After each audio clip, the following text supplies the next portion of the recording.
بسم اللہ الرحمن الرحیم۔ السلام علیکم ورحمۃ اللہ وبرکاتہ۔ ناظرین، آج کی اس ویڈیو میں آپ کو ایسی دعاؤں کے بارے میں بتائیں گے جو انسان لیلۃ القدر میں اس کو پڑھے گا تو جو بھی دعا مانگے گا اس کی قبول ہوگی۔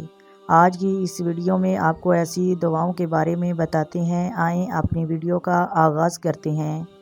محترم ناظرین، حضرت ابو ہریرہ رضی اللہ تعالیٰ عنہ سے مروی ہے کہ تمہارے پاس ماہ رمضان المبارک کا مہینہ ہے۔ اللہ تبارک و تعالیٰ نے روزے تم پر فرض کیے ہیں۔ اللہ تعالیٰ نے تم پر روزے فرض کیے ہیں اور جنت کے دروازے کھول دیے جاتے ہیں اور اس میں جہنم کے دروازے بند کر دیے جاتے ہیں۔ شیاطین کو زنجیروں میں جکڑ دیا جاتا ہے۔ اس مہینے میں ایک رات ایسی بھی ہے جو 1000 مہینوں سے افضل ہے۔ جو اس رات سے مرحوم ہو گیا وہ ہر قسم کی خیر و برکت سے محروم ہو گیا۔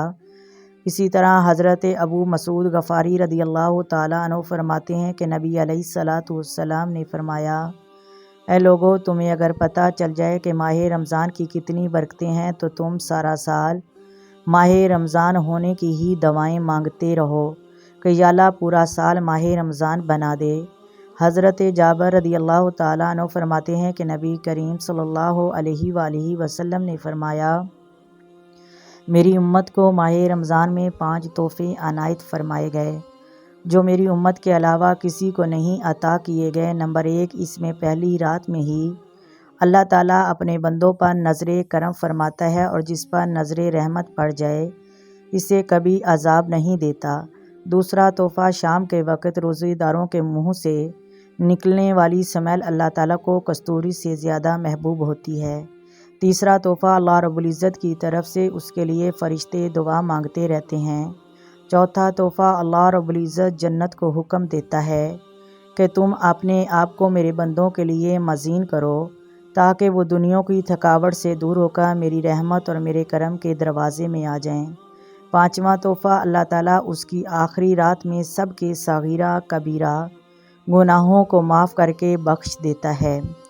محترم ناظرین، حضرت عمر رضی اللہ تعالیٰ عنہ سے مروی ہے کہ نبی کریم صلی اللہ علیہ وآلہ وسلم نے فرمایا کہ ماہ رمضان میں ذکر کرنے والے کو بخش دیا جاتا ہے اور اس میں مانگنے والے کو اللہ تعالیٰ سے نامراد نہیں کیا جاتا۔ میرے محترم ناظرین، حضرت عائشہ صدیقہ رضی اللہ تعالیٰ عنہ سے روایت ہے، آپ فرماتی ہیں کہ میں نے کہا کہ یا رسول اللہ، اگر میں شب قدر میں دیکھوں تو میں کون سی دعا مانگوں؟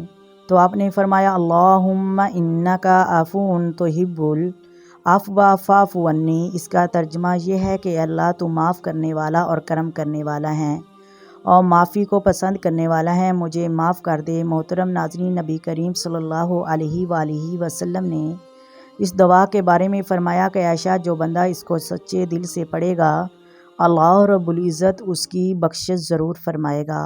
میرے محترم ناظرین، میری اللہ تبارک و تعالیٰ سے دعا ہے کہ یا اللہ ماہ رمضان کے صدقے ہر مومنین مومنات امت محمدیہ کی بخشش عطا فرما اور اس مہینے سے محبت کرنے والا بنا۔ ماہ رمضان کے باقی جتنے روزے رہ گئے ہیں انہیں رکھنا نصیب عطا فرما۔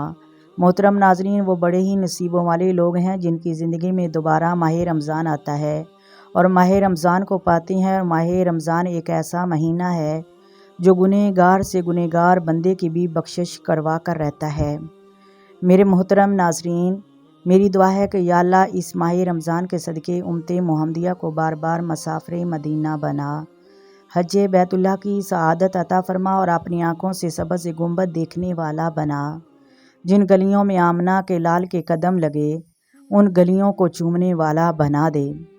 آئیں مل کر آقا دو عالم نور مجسم سرور کائنات رحمت دو عالم صلی اللہ علیہ وآلہ وسلم کی ذات پر درود و سلام پڑھیں۔